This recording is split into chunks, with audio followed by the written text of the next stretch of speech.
રાજકોટમાં રસ્તાઓ પરથી ડામરના સેમ્પલ લેવામાં આવ્યા છે। રસ્તા રિપેરની કામગીરી ચાલી રહી છે અને આ કામગીરી દરમિયાન 151 જેટલા કુલ સેમ્પલ લેવાઈ ચૂક્યા છે। ડામરની ગુણવત્તાની ચકાસણી માટે સેમ્પલનું ટેસ્ટિંગ કરાશે। સેમ્પલ ફેલ થયા બાદ કોન્ટ્રાક્ટર સામે કાર્યવાહી પણ કરાશે। સામાન્ય વરસાદમાં જ ખાડા પડી જતા તંત્ર હવે એક્શનમાં આવી ચૂક્યું છે।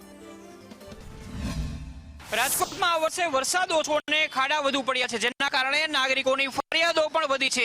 અવારનવાર તમે મીઠાઈ માવા ફરસાણની વસ્તુઓના નમૂનાની વાત સાંભળી હશે, પરંતુ ચાલુ વર્ષે રાજકોટ મહાપાલિકા દ્વારા ડામર કામ છે તેને લઈને ડામરના નમૂનાઓ છે તે લીધા છે।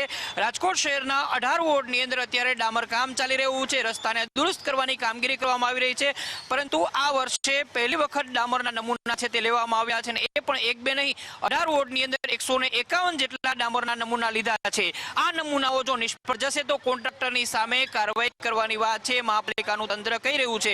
ઉલ્લેખનીય છે કે દર વર્ષે ચોમાસું આવે, વરસાદ પડે અને રસ્તાઓની અંદર ખાડા પડતા હોય છે, નબળા કામની ફરિયાદો ઉઠતી હોય છે, પરંતુ આ વખતે મહાપાલિકાના તંત્રે જે ડામર કામ થઈ રહ્યું છે તે દરમિયાન જ નમૂના લેવાનું કામ કર્યું છે। હવે જોવાનું એ રહેશે કે મહાપાલિકાનું તંત્ર કયા પ્રકારની કાર્યવાહી કરે છે। કેમેરામેન વિપુલ બોરીચા સાથે મયુર સોની, સંદેશ ન્યૂઝ, રાજકોટ।